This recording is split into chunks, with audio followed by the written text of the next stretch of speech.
The hell of earth. आज हम बात करेंगे धरती में नर्क का एहसास कराने वाले डेजर्ट की। दोस्तों, यह डेजर्ट ही लायंस का घर है। यहाँ पर गर्मी इतनी ज्यादा और प्यास इतनी ज्यादा लगती है कि ये कोई नर्क से कम नहीं है। पर फिर भी ये लायंस इस सूखे में कैसे सरवाइव करते हैं और क्या ये लायंस इस साल के खतरनाक सूखे को सरवाइव कर पाएंगे, जानेंगे इस शानदार वीडियो में। वीडियो लायंस अपने नेचुरल हैबिटेट से अलग इस जगह रह रहे हैं जो कि हद से ज्यादा गर्म और सूखा है। पर देखना यह है कि क्या ये सरवाइव कर पाएंगे। वह वीडियो के एंड तक जरूर बने रहिएगा ताकि मैं आपके इस सवाल को क्लियर कर सकूं। दोस्तों, ये नेशनल ज्योग्राफिक की डिटेल समरी है जिसका नाम है द डेजर्ट लायंस, जो रह रहे हैं द हेल ऑफ अर्थ में।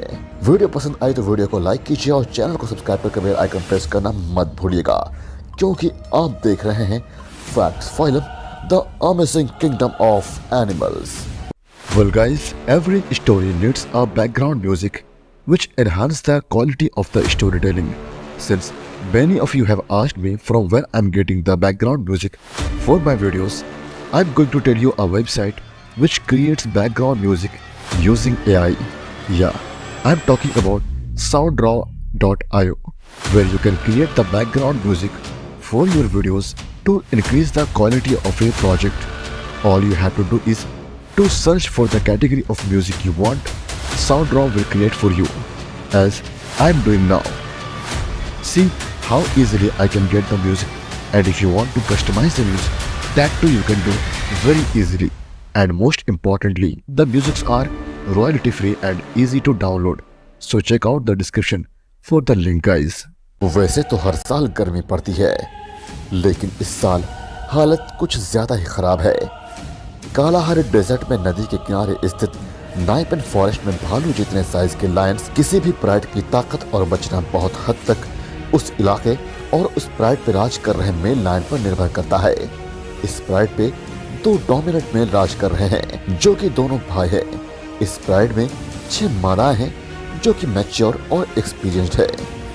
इनकी प्राइड में 2 बेटी भी है जो कि कुछ ही समय में वयस्क हो जाएंगी। ये प्राइड पिछले कई सालों से यहाँ रह रहा है। इस प्राइड को प्रिंसिपल प्राइड कहा जाता है।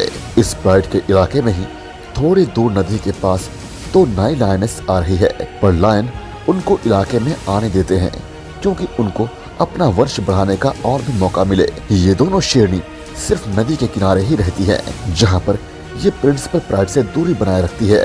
बरसात के बाद निपन डेजर्ट में शिकार और पानी की कोई कमी नहीं होगी, लेकिन जब पानी सूख जाता है उसके बाद ही प्राइड और दोस्ती की असली इम्तिहान शुरू होती है। बरसों के बाद डेजर्ट इतना ज्यादा सूख जाता है, इस लाइन को सरवाइव करने के लिए अपनी हर स्किल और तकनीक का उपयोग करना पड़ेगा। बढ़ते सूखेपन की वजह से मुश्किलें और हालत और भी खराब होने लगती है। प्रिंसिपल प्राइड अब दोपहर में इकट्ठा होने लगा है। इनका मकसद उस हाथी के झुंड में कुछ भी करके अफरा तफरी मचाना है, जिससे कि ये किसी तरह से कोई हाथी का शिकार कर सके। इनसे 2 किलोमीटर दूर उन 2 शेरनियों को हाथी के झुंड से अलग एक मादा हाथी और उसका बच्चा दिख जाता है। इन दोनों बहनों को हाथी और बच्चे की कमजोरी के बारे में पता है। वे रात होने तक माँ और बच्चे का पीछा करती रहती है। जल्द ही रात हो जाती है और इसका फायदा उठाकर दोनों बहनें अफरा तफरी मचाती है, जिससे माँ तो भाग जाती है पर हाथी का बच्चा पीछे छूट जाता है। प्रिंसिपल प्राइड को हाथी के झुंड में कुछ नहीं मिला, लेकिन उन 2 शेरनी को आसान हाथी के बच्चे की दावत मिल गई। वैसे तो ये कुछ खास नहीं है, लेकिन कुछ न मिलने से तो बेहतर ही है। शिकार की भनक मेल लायंस को पड़ जाती है। जब तक मेल लायंस शिकार के पास पहुंचते दोनों बहनें पीछे हट चुकी थी, जिसके बाद मेल लायंस और प्राइड की बाकी शेरनियां बचे हुए शिकार को खाने लगती है। इस डेजर्ट में एक ही वाटर होल है, जिसकी वजह से सभी जानवर की इधर भीड़ लगी होती है।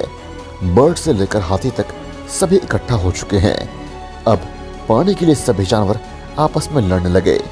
सूखा और गर्मी अपनी चरम सीमा पे है, लेकिन लायंस को इसका भरपूर फायदा है क्योंकि आसपास में एकमात्र पानी का सोर्स यही है, जिससे कि अब इधर शिकार की भरमार होगी।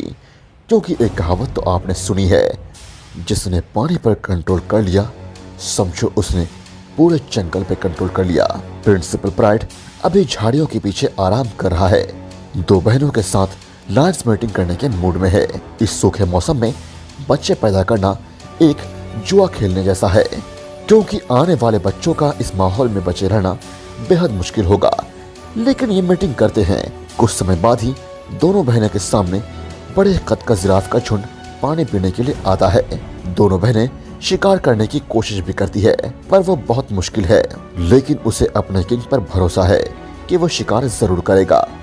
लायन रात होने का इंतजार करता है और रात को हमला करके वो जिराफ जैसे मुश्किल जानवर को भी मार गिराते हैं और अपना और अपने परिवार का पेट भरता है। दोस्तों, यकीन मानिए चीता को लायंस अपना कॉम्पिटिटर समझते हैं। हालांकि चीता कम खाते हैं और साइज भी इनके शेर से बहुत कम होती है, इसीलिए इस चीता का उस वाटर होल से दूर रहने में ही भलाई है। लेकिन इसे अभी अपना और अपने बच्चों का पेट भरना है, इसलिए वो वाटर होल से थोड़ी दूर हिरण पे हमला करती है। बेशक चीता बहुत ज्यादा तेज भागता है, पर शिकार सिर्फ स्पीड से नहीं किया जा सकता। इस बार चीता की किस्मत बहुत ज्यादा ही खराब थी। आज उसे और उसके बच्चे को भूखा ही सोना पड़ेगा। प्यास बुझाने के लिए जंगली कुत्तों का ये झुंड भी इस वाटर होल के पास आता है और पानी पीता है। वे पानी पीने के बाद भी उधर थोड़ी देर रुकते हैं, लेकिन उनको पता नहीं है कि उनको इसकी क्या कीमत चुकानी पड़ सकती है। प्रिंसिपल प्राइड की लायंस ने इस पर हमला कर दिया, जिसमें कि एक वाइल्ड डॉग को मारकर वो उसे खाने लगी। बाकी झुंड और मुसीबत में नहीं फंसना चाहता, इसलिए वो उधर से भागने में बेहतर समझते हैं। अब गर्मी बहुत बढ़ जाती है, इतनी कि सामने शिकार होने के बाद भी लायन शिकार नहीं कर पाते हैं। वे शाम होने का इंतजार करते हैं। बड़े साइज के कुडू सूखे की वजह से बहुत पतले और कमजोर है और बहुत प्यासे भी। वे अटैक करते हैं, लेकिन कुडू समझदारी से अपनी जान बचा लेते हैं। बदले में लायंस की एनर्जी वेस्ट हो जाती है, जो कि उसकी जान जाने की वजह भी हो सकती है। लेकिन ये हार मानने को तैयार नहीं है। कुडू एक और बार पानी पीने आता है। जब पानी का स्तर जमीनी सतह से थोड़ा नीचे जाता है, तब जानवरों को पानी पीने के लिए जमीनी सतह से नीचे मुंह ले जाकर पानी पीना पड़ता है। ऐसे में जब कुडू पानी पीने के लिए झुकता है, तो शेरनियां चुपके से अटैक करती है, जिसमें उसको सफलता मिल जाती है। धीरे धीरे दूसरे शेरनी भी आकर खाने लगते हैं।